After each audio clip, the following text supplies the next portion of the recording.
Welcome back sa aking YouTube channel. Para sa mga first time lang po na manood, please click mo na yan, Jeremy's TV, Manila.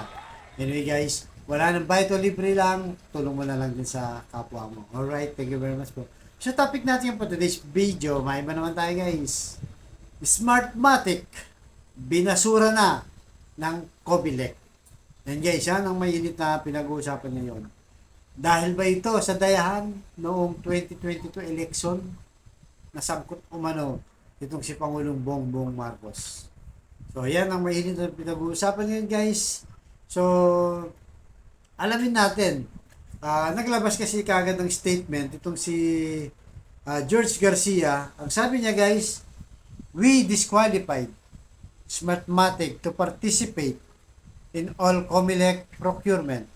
We have to maintain the integrity of our electoral process para sa bayan. Sabi ni Comelec Chairman George Garcia. So, ano kayang dahilan guys kung bakit dinisqualified nila? So, alam naman natin matagal na silang nagsiservice dito sa ating bayan, di ba? Pero marami rin controversial, marami ang kumakalat na, nagkakaroon ng bentahan ng boto. So, isa na lang pinaka-popular dyan yung last election, di ba?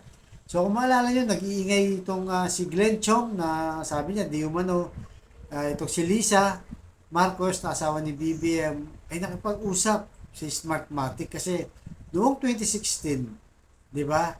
Ang kanila pinaglalaban kasama itong si Attorney Glenn Chong na gusto nilang ipa-disqualified na itong Smartmatic kasi ang pananaw nila guys, nadaya sila noong 2016 nung panahon na Vice President ang tinakbo nitong si BBM na nakalaban niya itong si VP Lenny Robredo, di ba? So tatlong ano yan guys, kaya nagkaroon pa ng nagprotesta pa sila sa Comelec, pero hindi naman napatunayan tatlong beses, di ba?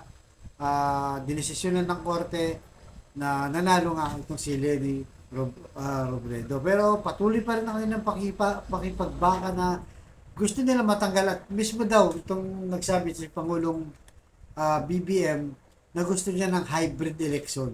Ano ba yung hybrid election, di ba?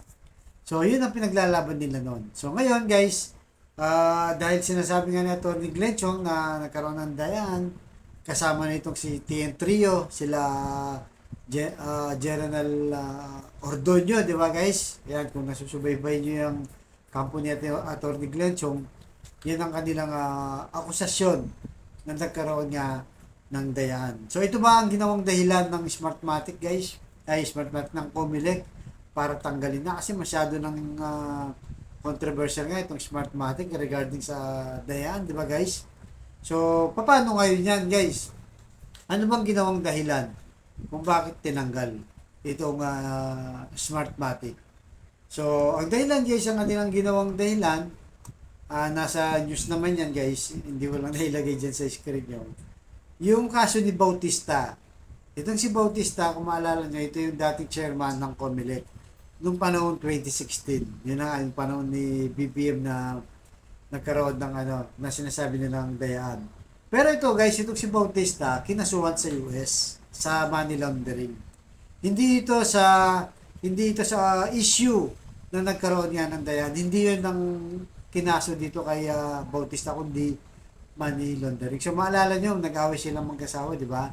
At meron pumasok na 1 billion pesos doon sa account nila na dumaan sa Amerika na ang tansya nila guys, galing ito sa Smartmatic. So ibig sabihin, hindi doon sa pagbili ng boto, kundi sa pag-supply ng BCM o yung voting counting machine, di ba? So dahil doon, kaya inaward daw ng ng Comelec ang Smartmatic sa kanila dahil nga sinuhulan itong si Bautista. Ang isa ngayon games, may kaso pa yung si Bautista. So ano na nga yung mangyayari sa ating election kasi malapit ng 2025, di ba? Magkakaroon na ba ng kahilingan nila Glenn Chong at lalong-lalo na itong si BBM ng panahon niya na hybrid. So ibig sabihin ng hybrid, magbibilang ng manual guys sa botohan, tapos pag tinransmit na, yun na yung automatic na. So, ang batas kasi natin guys ngayon, automatic pa lang. Walang hybrid. So, yun ang gusto nila mangyari pero tingin natin di naaabot dahil nga kapos na sa panahon dahil 2024 na next month. Next month guys, 2024, filing na ng ano yan, ng candidacy ng midterm election. So ngayon, ano mangyayari ngayon, di ba? So ibig sabihin yan guys, papalitan na yung Smartmatic, bagong supplier na naman ang kanilang kukunin para magserbisyo dito sa ating paparating na 2025 election. So alam naman natin guys, yung kalakaran dito sa ating bansa, siyempre pagka kumuha ng bagong supplier, di ba? Kagaya ng ibang agency, di ba? Kagaya ng LTO, kumuha sila ng bagong supplier. So alam na this guys, di ba guys? Alam na this, may mga commission dyan na kung sino may makakapag-deal dyan. Kaya nga nagkaroon nga ng kaso si Bautista, di ba? Siguro siya binigyan ng commission, tapos inaward sa Smartmatic. So baka posibleng mangyayari, hindi natin alam guys. O kung maulit-ulit yan, in the near future, tsaka lang natin malalaman yan. So, yun guys. So, paano yan guys? Mawawala na ba ng dayaan sa election dahil bago na naman yung supplier na magpo-provide ng BCM natin guys. So, tingin ko, hindi natin alam guys. Medyo alam naman natin na kahit na anong machine lang naman yan, di ba? So, hindi natin alam. Nasa higpit ng gobyerno yan at saka ng mga volunteer kung paano patakbuhin ang election na malinis na laging issue yung dayaan. So abangan natin guys kung sino supplier ang kukunin ng COMELEC ngayon. At ano sa tingin nyo guys? Yun ba talagang dahilan yung kay Bautista para tanggalin ng Smartmatic? O sabi ng iba, para wala nang masabi, di ba? Kumbaga nalinis na, wala nang pag-usap ang Smartmatic dahil binasura na at tinanggal nila. So, kung may nangyari mang ganyan, safe na sila. Parang ganun ang marabas. So, hindi natin alam guys. Marami pa nga pwedeng posibleng mangyari. So, comment down below kayo kung sa tingin nyo, magiging malinis na ba ang ating halalan ngayong wala ng Smartmatic? At tatahimik na ba yung kampo ni Atty. Glenn Chong na pinintaragang itong gusto nila tanggalin ng Smartmatic at yun tinanggal na. So, ano kaya mangyayari ngayon guys? Diba?